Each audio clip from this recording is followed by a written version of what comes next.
Alright, so this is the 1984 GMC 2500 plow truck.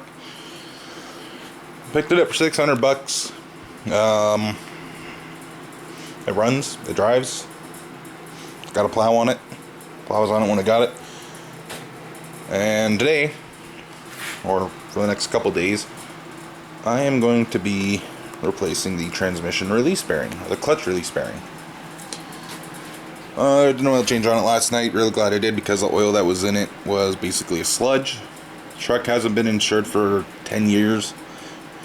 Definitely looks like the oil hasn't been changed in the 10 years.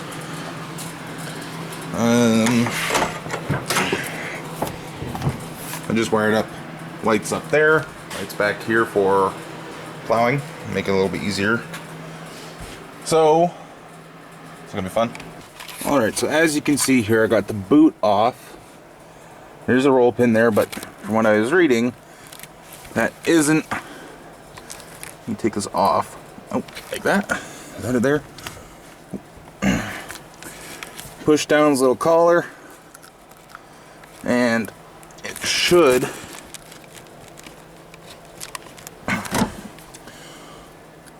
pop out of there.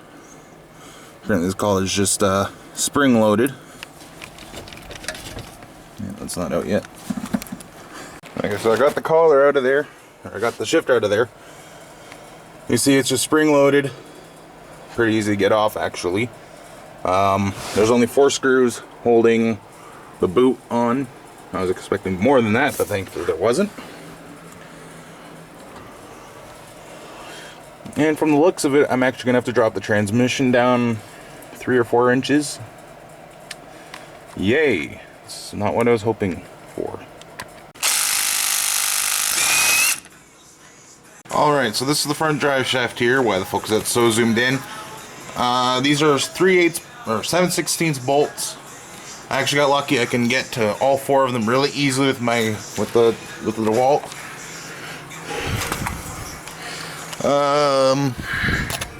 Alright. Can't actually. Okay, so up in here, there are 4 5/8 bolts that hold the double cardan joint onto the transfer case. I was hoping that the 3/8 impact would be enough, but nope, it wasn't, so I have to go grab the 1/2 inch. I have a long ass extension going all the way back there to the last bolt. Probably have 1.5 feet, 2 feet of extensions just to get that last bolt. So yeah, these are 7/16. What the fuck am I looking at? Right there. These are here 7/16.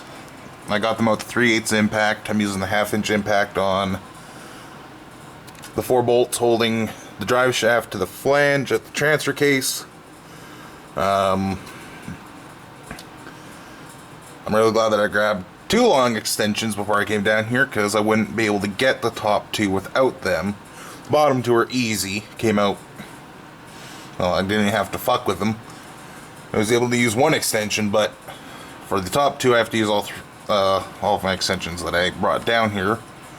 And after that, I can get the rear drive shaft out. And yep. Alright, so rear drive shaft's out, front drive shaft's out. Next I'm gonna remove the starter, and after that the cross member, and I'll have to drop the transmission down probably 8 or so inches just to get it to clear the hump inside, which sucks. I was originally hoping, well, maybe I wouldn't even have to remove the cross member at all, but pretty sure to get enough room so I can slide the tranny back, I am going to have to remove the cross member, which isn't too bad. It's only 4 bolts from what I could see. There is one issue though with the front drive shaft. I can't remember if I pointed it out in the video or not. So right here, there's the rear drive shaft, here's the front drive shaft. Right there is drive shaft compressed all the way. Right there is extended, and right about there. I'm not even. Fuck. Right about pressed, extended, and right around there is where it should be.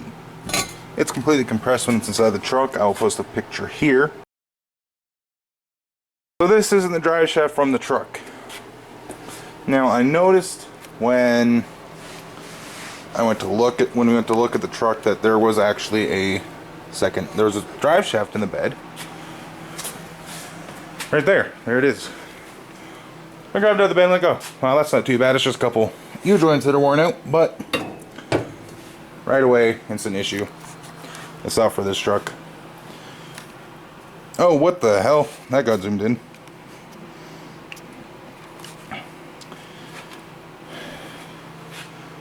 Yeah, it's definitely not for this truck. Not sure what it's from. Maybe a Ford. The guy did have a bunch of Fords there too. Because it's just a plow truck, I won't see road use. I might just find someone who can cut 1/4 inch or so off, just so that it doesn't, you know, force everything backwards as the front end goes up and compresses. I'm not worried about getting it balanced because, well, it's a plow truck. You don't go really fast in a plow truck. So I think that's what I'm going to be having to do, is get 1/4 inch cut out of the drive shaft, because that's not acceptable. I am not going to put this back in as it sits and have it get destroyed, or have the drive shaft get destroyed, have the transfer case get destroyed. No, not going to happen. Alright, so day 2. I had to stop yesterday because I had to run out of town to grab something. I decided that I am not dropping however much weight with just the floor jack. So I went and picked up an adapter for one of our floor jacks. So it turns into a transmission jack, which is good because... Don't knock over my jacks, then. I don't feel like dropping a transmission on myself. So, it is now time for me to crawl back underneath there. Yay. And Thanksgiving in Canada. So I got a nice turkey dinner for around 5 o'clock. So I got 5 or so hours to work on this and see how much I get done in that time. And, well, yeah, that in here got... I removed the cross member, realized I had to cut the exhaust. Kind of spots, it's going to be pretty easy to reattach it. And I still have to remove the shifter, or the clutch linkage. So remove clutch linkage, and... What the fuck was the other thing? Oh yeah, and then I have to undo the bell housing bolts. And it should be good. And yes, the starter is held on to the front diff with a bungee cord because it works. There's one problem though. This is the Y pipe off of the truck. Yeah, it broke off. My original plan was to reattach this with exhaust clamps and some scrap tubing, which is a plow truck. Don't really care, but that's no good.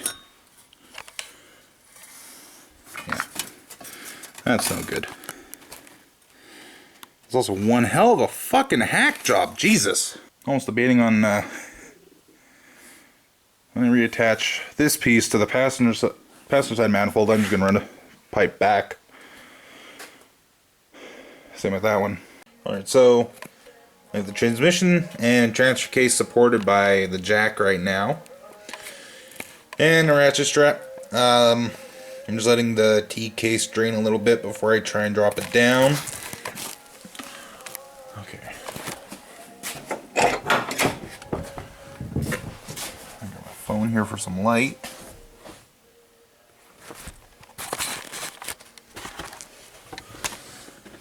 So, as you can see, transmission's down about 4 inches. And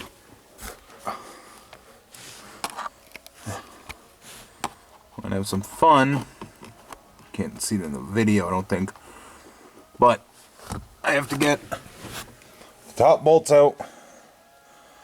I'm going to try and get them from underneath the truck. That way I'm not inside the truck while it's on ramps and jack stands. But worst comes worst, I'll just crawl in here with a ratchet. Get the topmost bolts. Then I'll lift the transmission back up. Undo the other bolts. I'm pretty sure there's 6 on here. And they should be 9/16. Something that I didn't think about and having to post in a group about. The one Chevy group I've joined, because I'm not really a Chevy guy. I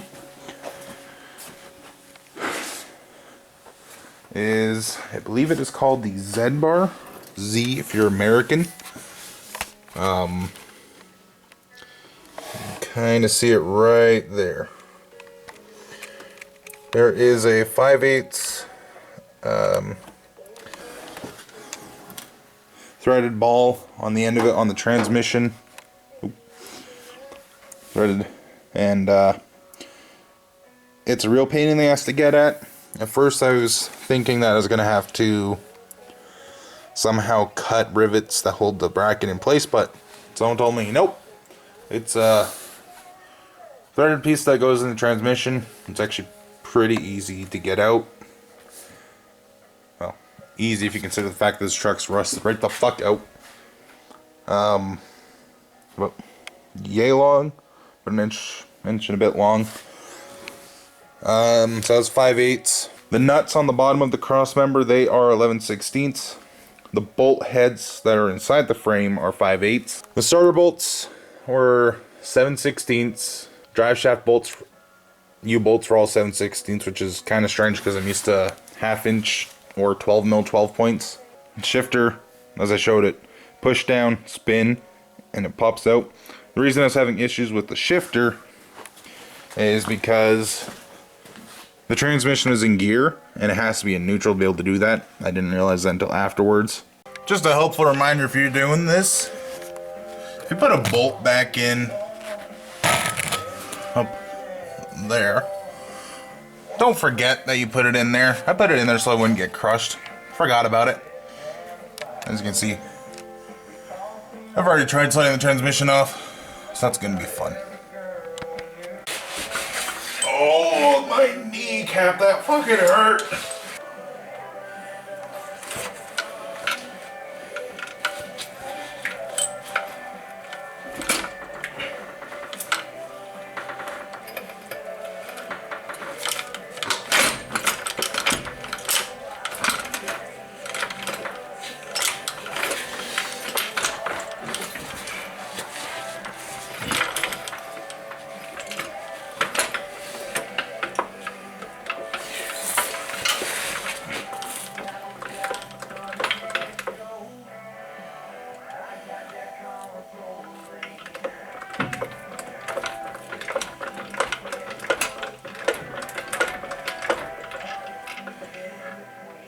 Did that fucking thing pop out? Oh, fuck, it did. Oh, shit. Oh, no, it didn't. Okay.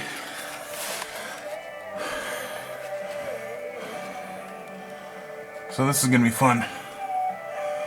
So it slid forwards, which is obvious. Pretty sure I have to jack it back up now, though. So the transmission is detached. It's sitting on the transmission jack right now. Here is the release bearing. It's actually, well, kind of fine. I mean, it's lopsided now. Inside the transmission actually looks alright. However, you can see all the bare metal. That is from that little guy right there. I'm not even sure what the hell it is. But what I was hoping wouldn't be the case is the case. And well, I'm not able to get my camera in there to show you, but there's a broken finger on the pressure plate. I was really hoping it was just release bearing, but it's not. So this is going to be longer. series, I guess, than I was hoping for. Is I either have to try and find just the pressure plate and the alignment tool, or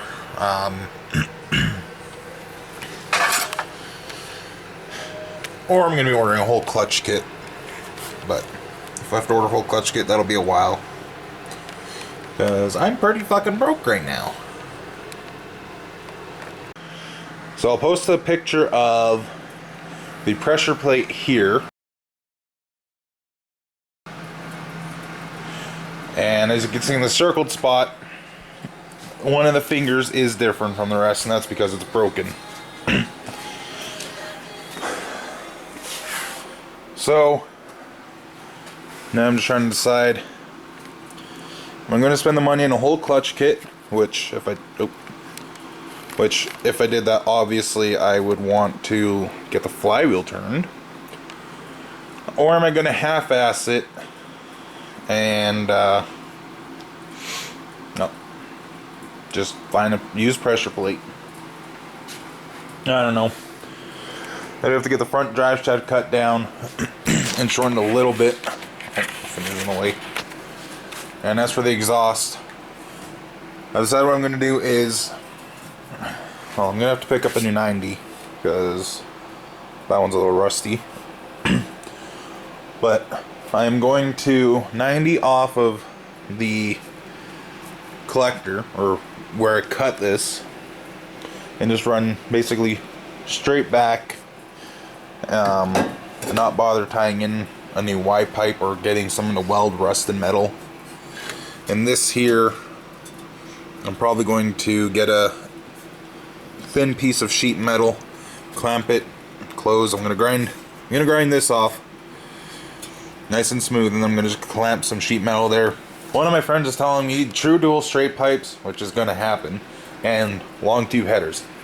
Why the fuck would I dump header money into a plow truck? It's a fucking plow truck. It doesn't leave the property. I don't get it. But that's about it for now. I'm gonna turn that off, turn the lights off, and head inside. I'm just upset that it's what I was hoping it wouldn't be. Someone told me there's a good chance it's the pressure plate. I said I hope not. It is the pressure plate, so that fucking sucks. But oh well. And for anyone wondering, I will make up a list of what I'm pretty sure all the tools that I've needed this far, and I will post it here.